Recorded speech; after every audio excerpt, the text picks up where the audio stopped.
Hey, great to have you here. So in today's video, I want to talk about reasons why I believe the future of the One Piece card game is in great hands.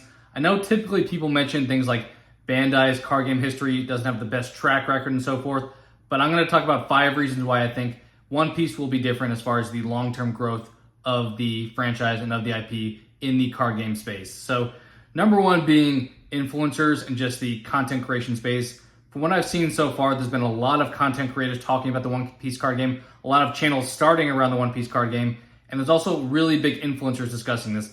The main one that I think comes to mind is Charlie or Moist Critical, has covered the One Piece card game quite extensively over the last month or so, and I think things like that have continued to help the growth of the game amongst other folks as well. I've heard amongst just casual players at my local game store mentioning him and mentioning the One Piece card game as far as his influence on their interest in getting into the game. So things like that I think are going to be a big driver in continuing the growth of this game overall. Number 2, I will say the continued expansion of the IP itself. So we obviously have the anime continuing as a whole, but in addition to that, we have the live action coming back for season 2, which is going to be incredible. Looks like great feedback from that thus far. Hopefully that winds up being as successful as the first season.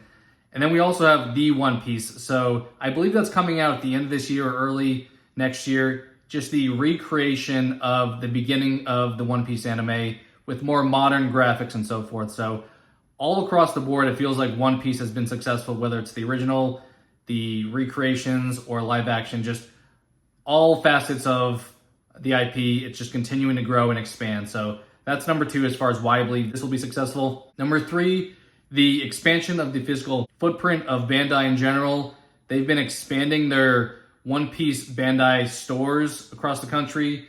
They started off with only a couple. I think the Dallas area and New Jersey area were the first couple. And then we expanded to Illinois, I believe, earlier this year. And then now this month they're expanding to San Jose in California. So they're really covering the country as a whole. I'm surprised we haven't had one in California at this point in time, but we're going to have one starting this month. And with that, we have a lot of geographic areas covered across the United States. We'll have kind of the South, Southwest area, the Midwest, the East Coast, and the West Coast. So I imagine that's only going to continue. And in addition to those 4 stores, they do pop-up stores elsewhere throughout the country. I think there was one in Ohio about a month ago. That's just continuing to be all over the place. So the physical footprint stores of Bandai is expanding when it comes to One Piece. And I think that's going to increase interest and just awareness of the game, because I think a lot of times people just aren't aware this game exists, and you get a variety of people. You get people like me who have not experienced TCGs in the past, who this is kind of our first dig into this, but then there's also people that have done Magic, Yu-Gi-Oh, and so forth previously that are migrating over. So wide range of people you're collecting, but I think just awareness overall will increase with the more availability across the country. Speaking about availability, we're jumping into number 4. So the supply chain issue that had been going on previously has been improving when it comes to retailers. Typically, if you weren't at one of those main Bandai locations,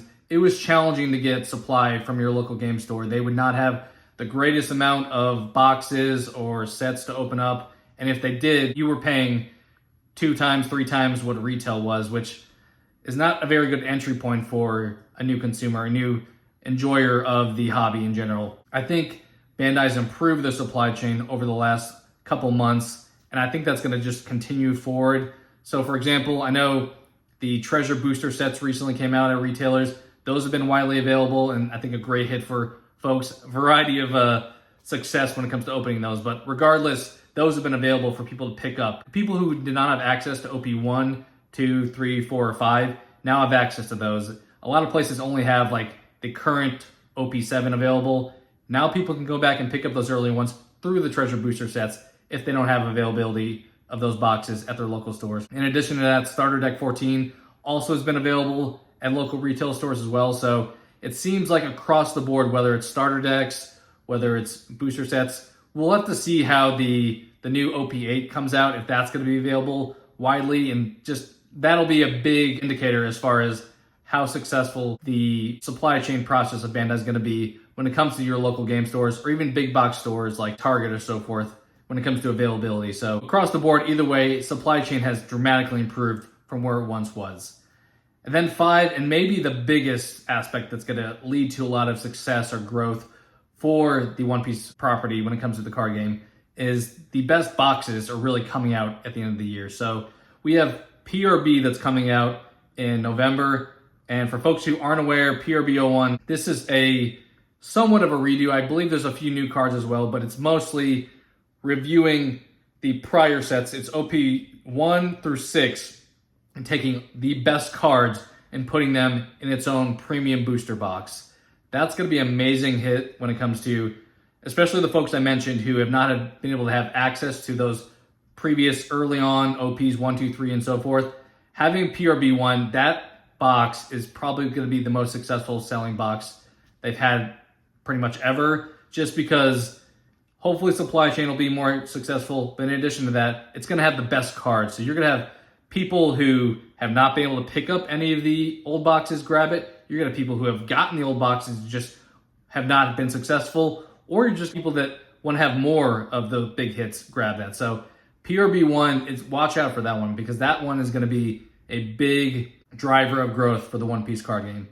In addition to that, OP9 is coming out in December here in the United States, and that's probably just going to build upon what PRB has put together. So PRB is going to have a lot of the classic great cards, and then OP9 is going to have the best new cards that you can imagine. Typically, we have a smaller selection of mangas. We typically only get one manga per box, with the exception of OP5, which was the first anniversary set, which had 3 of them.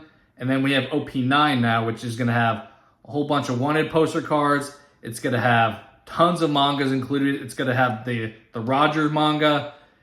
There's going to be so much in OP9 that's going to be such a driver of growth for them. As far as best box, I think PRB1 is probably going to be the best selling, but beyond that, OP9, I'm not sure. Those two are going to go neck and neck as far as what sells the best, because you're going to get the best of the old and the best of the new. And both of those combined are going to put the game in a good place going forward. We'll have to see.